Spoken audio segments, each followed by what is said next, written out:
Hello everyone, welcome back to Vito Kannada vlogs. ಇದು ನನ್ನ ಶುಕ್ರವಾರದ ಒಂದು ವ್ಲಾಗ್ ಆಗಿರುತ್ತೆ. ಸೊ ಆ್ಯಸ್ ಯೂಶುವಲ್ ಇವತ್ತಿನ ಮಾರ್ನಿಂಗ್ ನಾನು ನನ್ನ ಒಂದು ಡಿಟಾಕ್ಸ್ ವಾಟರ್ನ ಕುಡಿಯೋದ್ರ ಮೂಲಕ ಸ್ಟಾರ್ಟ್ ಮಾಡಿದ್ದೆ. ಇವತ್ತಿನ ನನ್ನ ಒಂದು ಡಿಟಾಕ್ಸ್ ವಾಟರಲ್ಲಿ ನಾನು ಪೆಪ್ಪರ್, ಜಿಂಜರ್ ಹಾಗೆ ಅರಿಶಿಣವನ್ನು ಸೇರಿಸಿ ಕುಡಿತಾ ಇದ್ದೀನಿ. ಸೊ ತುಂಬಾ ಹೆಲ್ತ್ ಬೆನಿಫಿಟ್ಸ್ ಇದೆ ಇದನ್ನು ಕುಡಿಯೋದ್ರಿಂದ. ಹಾಗೆ ನಾನು ಇವತ್ತಿನ ಮಾರ್ನಿಂಗ್ನಲ್ಲಿ ನಾನು ಲೆಮನ್ ಉಪ್ಪಿನಕಾಯಿಯನ್ನು ಹ್ಯಾಗೆ ಮಾಡೋದು ಅಂತ ಹೇಳಿ ತೋರಿಸ್ಕೊಡ್ತಾ ಇದ್ದೀನಿ. ನೋಡಿ, ಒಂದು 10ರಷ್ಟು ಲೆಮನನ್ನು ತೊಗೊಂಡಿದ್ದೀನಿ, ಅದನ್ನು ಬೇಯಿಸ್ಲಿಕ್ಕೆ ಹಾಕ್ಕೊಂಡಿದ್ದೀನಿ. ಅದ್ರ ಜೊತೆ ಈ ರೀತಿ ಚಿಕ್ಕದಾಗಿ ಕಟ್ ಮಾಡಿಟ್ಕೊಂಡಿರುವಂತಹ ಮೆಣಸಿನಕಾಯಿನೂ ಕೂಡ ಸೇರಿಸ್ಕೊತಾ ಇದ್ದೀನಿ. ಸೊ ಈ ಒಂದು ಮೆಣಸಿನಕಾಯಿ ಮತ್ತು ಲೆಮನನ್ನು ಹಾಕಿಬಿಟ್ಟು ಮಾಡೋ ಉಪ್ಪಿನಕಾಯಿ ಎಷ್ಟು ಚೆನ್ನಾಗಿರುತ್ತೆ ಅಂತ ಅಂದರೆ ನೀವು ಒಂದು ಸಾರಿ ಟ್ರೈ ಮಾಡಿ ಅಂತ ಹೇಳೋದಕ್ಕೆ ಇಷ್ಟಪಡ್ತೀನಿ. ನೋಡಿ, ಇವಾಗ ಇದನ್ನು ಆಫ್ ಮಾಡಿಬಿಡಬೇಕು, ಜಾಸ್ತಿ ಹೊತ್ತು ಬೇಯಿಸ್ಕೊಬಾರ್ದು. ಈಗ ಅದಕ್ಕೆ ಮಸಾಲನ ರೆಡಿ ಮಾಡ್ಕೊಳ್ಳೋಣ. ನೋಡಿ, 1 ಸ್ಪೂನಷ್ಟು ಮೆಂತ್ಯಕಾಳು ಮತ್ತು ಸಾಸಿವೆನ ಹುರಿದ್ಬಿಟ್ಟು, ಹಾಗೆ ಜೀರಿಗೆನೂ ಕೂಡ ಅದನ್ನು ಕೂಡ ಹುರಿದ್ಬಿಟ್ಟು ಮಿಕ್ಸರ್ ಮಾಡ್ಕೊಂಡಿದ್ದೀನಿ. ಹಾಗೆ ಅದಕ್ಕೆ ಶುಂಠಿ ಮತ್ತು ಬೆಳ್ಳುಳ್ಳಿನೂ ಕೂಡ ಹಾಕ್ಕೊಂಡು ನೀಟಾಗಿ ಮಿಕ್ಸ್ ಮಾಡಿ ಸೈಡ್ಗೆ ತಿಟ್ಕೊಳ್ಳೋಣ. ಈಗ ನಮಗೆ ಲೆಮನ್ ಯಾವ ಸೈಜ್ ಬೇಕು ಆ ಸೈಜ್ಗೆ ನೀಟಾಗಿ ಕಟ್ ಮಾಡಿಕೊಂಡು ಅದಕ್ಕೆ ಒಗ್ಗರಣೆನೂ ಕೂಡ ಹಾಕ್ಕೊಬೇಕಾಗತ್ತೆ. ನೋಡಿ, ಬೆಳ್ಳುಳ್ಳಿ ಮತ್ತು ಅರಿಶಿಣನ ಹಾಕ್ಕೊಂಡು ನೀಟಾಗಿ ಬೌಲ್ ಮಾಡ್ಕೊತಾ ಇದ್ದೀನಿ.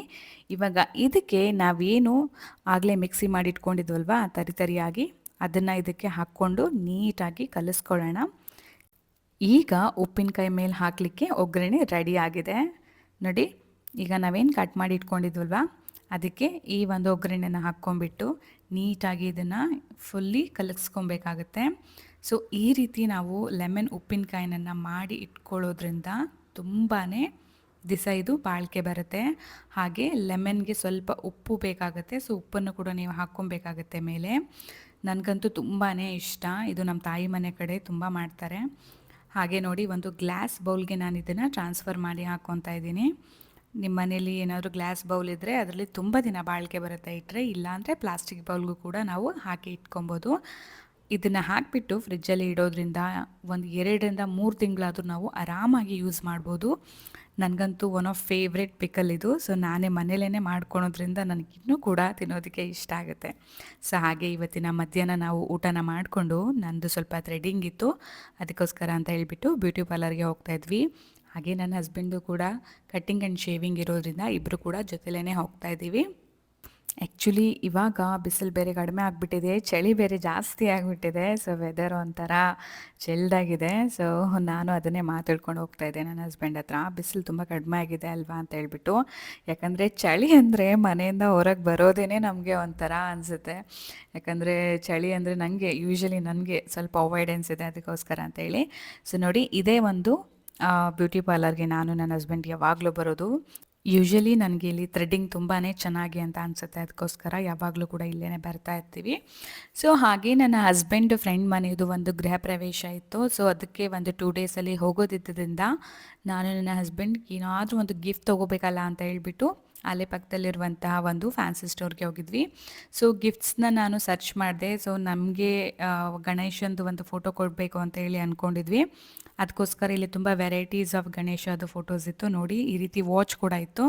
ಸೊ ಅದರಲ್ಲಿ ನಾವು ಒಂದು ನಮಗೆ ಇಷ್ಟ ಆಗಿರುವಂಥದ್ದನ್ನು ಸೆಲೆಕ್ಟ್ ಮಾಡಿಬಿಟ್ಟು ಗಿಫ್ಟ್ ಪ್ಯಾಕ್ ಮಾಡಿಸ್ಕೊಂಡು ವಾಪಸ್ ಮನೆಗೆ ಹೊರಟಿದ್ವಿ. ಹಾಗೆ ಹೋಗುವಾಗ ನನ್ನ ಹಸ್ಬೆಂಡು ಒಂದು ಐಸ್ ಕ್ರೀಮ್ ಕೊಡಿಸ್ತೀನಿ ಅಂತ ಹೇಳ್ಬಿಟ್ಟು ಕರ್ಕೊಬಂದರು. ಈ ಚಿಲ್ಡಾಗಿರೋ ವೆದರಲ್ಲಿ ಐಸ್ ಕ್ರೀಮ್ ಬೇರೆ ಕೊಡಿಸಿದ್ದಾರೆ. ಸೊ ಇರಲಿ ಅಂತ ಹೇಳ್ಬಿಟ್ಟು ನಾನು ಒಂದು ಐಸ್ ಕ್ರೀಮ್ನ ತೊಗೊಂಡೆ. ಹಾಗೆ ಅಲ್ಲಿಂದ ಅಪೋಲೋ ಫಾರ್ಮಸಿಗೂ ಕೂಡ ಹೋಗಿದ್ದೆ, ಸ್ವಲ್ಪ ಒಂದು ಥಿಂಗ್ಸನ್ನು ತೊಗೊಬೇಕಾಗಿತ್ತು ಅಂತ ಹೇಳ್ಬಿಟ್ಟು. ಅಲ್ಲಿಂದ ವಾಪಸ್ ಬರುವಾಗ ಆ್ಯಸ್ ಯೂಶ್ವಲ್ ನನ್ನ ಗಂಡನಿಗೆ ಫೇವ್ರೇಟ್ ಅಂತ ಹೇಳ್ಬಿಟ್ಟು ಚಿಕನನ್ನು ಕೂಡ ತೊಗೊಬಂದೆ. ಅವ್ರಿಗೆ ವೀಕ್ಲಿ ಒನ್ಸ್ ಆದರೂ ಕೂಡ ಚಿಕನ್ ತಿನ್ನಲೇಬೇಕು, ಅದಕ್ಕೋಸ್ಕರ ಅಂತ ಹೇಳಿ. ಅದರ ಜೊತೆ ಲಿವರ್ ಮಾತ್ರ ಇರಲೇಬೇಕು, ಅದ್ರದ್ದು ಒಂದು ಸಪ್ರೇಟಾಗಿ ಫ್ರೈ ಇದ್ದರೆ ಅವರಿಗೆ ಸಿಕ್ಕಾಪಟ್ಟೆ ಇಷ್ಟ ಆಗುತ್ತೆ. ಸೊ ಹಾಗಾಗಿ ತಂದಿರೋವಂಥ ಚಿಕನನ್ನು ನೀಟಾಗಿ ತೊಳೆದ್ಬಿಟ್ಟು ಅದನ್ನು ಕಟ್ ಮಾಡಿಬಿಟ್ಟು ಇವಾಗ ವಾಶ್ ಮಾಡಿ ಎತ್ತಿಟ್ಕೊತಾ ಇದ್ದೀನಿ. ಆ್ಯಕ್ಚುಲಿ ಇವತ್ತು ಫಿಶ್ ತರಬೇಕು ಅಂತ ಹೇಳಿ ಪ್ಲ್ಯಾನ್ ಇತ್ತು, ಬಟ್ ಇವತ್ತು ಲೇಟ್ ಆಗಿರೋದ್ರಿಂದ ನಾವು ಮಾರ್ಕೆಟ್ಗೆ ಹೋಗೋದಕ್ಕೆ ಆಗಲಿಲ್ಲ. ಅದಕ್ಕೋಸ್ಕರ ಅಂತ ಹೇಳ್ಬಿಟ್ಟು ಬರ್ತಾ ಹೇಗಿದ್ದರೂ ಚಿಕನ್ ಶಾಪ್ ಅಂತೂ ಇಲ್ಲೇ ಸಿಗುತ್ತೆ ಅಲ್ವಾ. ಸೊ ಹಾಗಾಗಿ ಚಿಕನನ್ನು ತೊಗೊಬಂದ್ಬಿಟ್ವಿ. ಹಾಗೆ ಇವಾಗ ನಾನು ಚಿಕನನ್ನು ಬೇರೆ ಥರ ಮಾಡಿಕೊಡ್ತೀನಿ ಅಂತ ಹೇಳಿದೆ, ಬಟ್ ನನ್ನ ಹಸ್ಬೆಂಡು ಬೇಡ, ಯೂಶ್ವಲಿ ಯಾವಾಗಲೂ ರೆಗ್ಯುಲರ್ ಯಾವ ಥರ ಮಾಡ್ತೀಯಲ್ವ ಅದೇ ಥರ ಸಾಂಬಾರು ಮತ್ತು ಕಬಾಬ್ ಮತ್ತು ಚಿಕನ್ ಲಿವರ್ ಫ್ರೈಯನ್ನು ಮಾಡಿಕೊಡು ಅಂತ ಹೇಳಿದ್ರು. ಅದಕ್ಕೋಸ್ಕರ ನಾನು ಯೂಶ್ವಲಿ ಯಾವಾಗೂ ಹೇಗೆ ಮಾಡ್ತೀನಲ್ವ ಅದೇ ರೀತಿ ಇವತ್ತು ಕೂಡ ಪ್ರಿಪೇರ್ ಮಾಡ್ಕೊತಾ ಇದ್ದೀನಿ.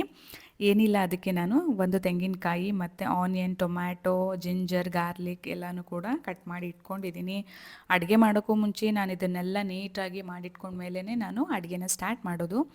ಇವಾಗ ನೋಡಿ ಆನಿಯನ್ ಮತ್ತು ಟೊಮ್ಯಾಟೊನ ಹುರ್ಕೊತಾ ಇದ್ದೀನಿ. ಹಾಗೆ ಈ ಒಂದು ಮಿಕ್ಸರ್ ಬೌಲ್ಗೆ ಕೊಬ್ಬರಿ, ಶುಂಠಿ, ಚಕ್ಕೆ, ಲವಂಗ ಮತ್ತು ಒಂದೆರಡು ಯಾಲಕ್ಕಿ, ಹಾಗೆ ಅದರ ಜೊತೆ ಸ್ವಲ್ಪ ಬೆಳ್ಳುಳ್ಳಿನೂ ಕೂಡ ಸೇರಿಸ್ಕೊಂಡು ಒಂದು 10ರಿಂದ 12 ಪೆಪ್ಪರನ್ನು ಹಾಕ್ಕೊತಾ ಇದ್ದೀನಿ.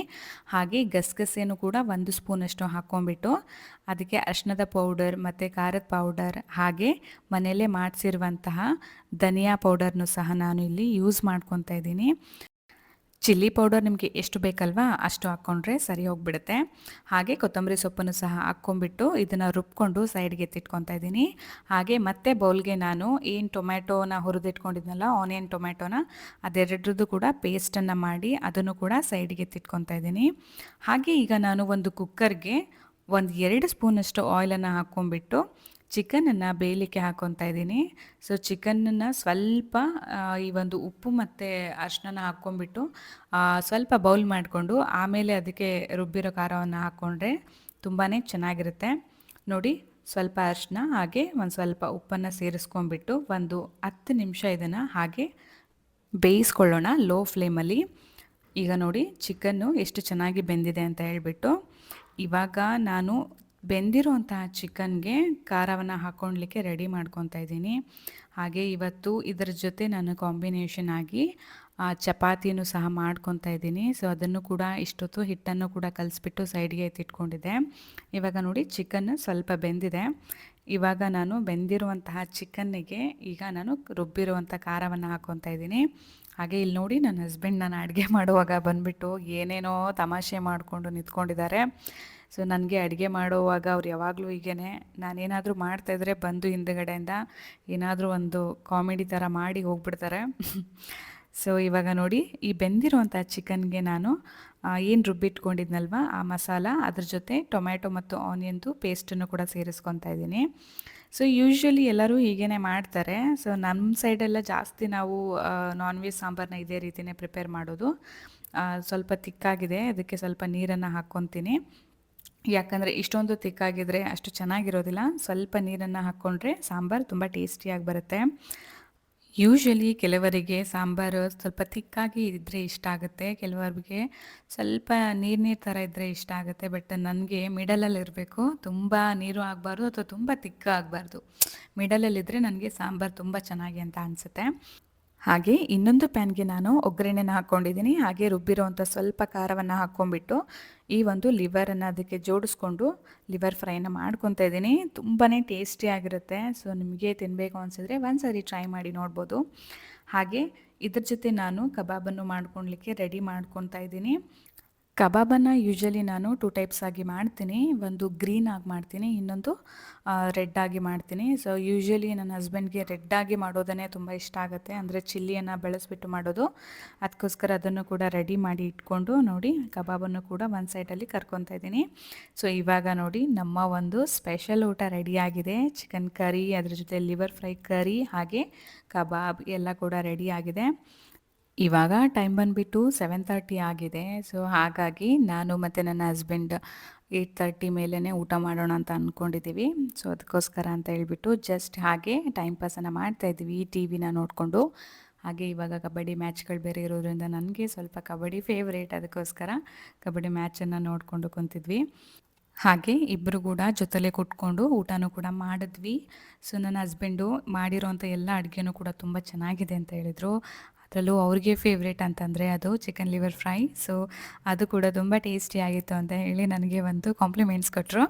ಸೊ ಇವತ್ತಿನ ನನ್ನ ಒಂದು ವಿಡಿಯೋ ನಿಮಗೇನಾದರೂ ಇಷ್ಟ ಆಗಿದ್ರೆ ಪ್ಲೀಸ್ ಲೈಕ್ ಮಾಡಿ, ಶೇರ್ ಮಾಡಿ, ಕಾಮೆಂಟ್ ಮಾಡಿ ಹಾಗೆ ಸಬ್ಸ್ಕ್ರೈಬ್ ಮಾಡಿ. Thank you.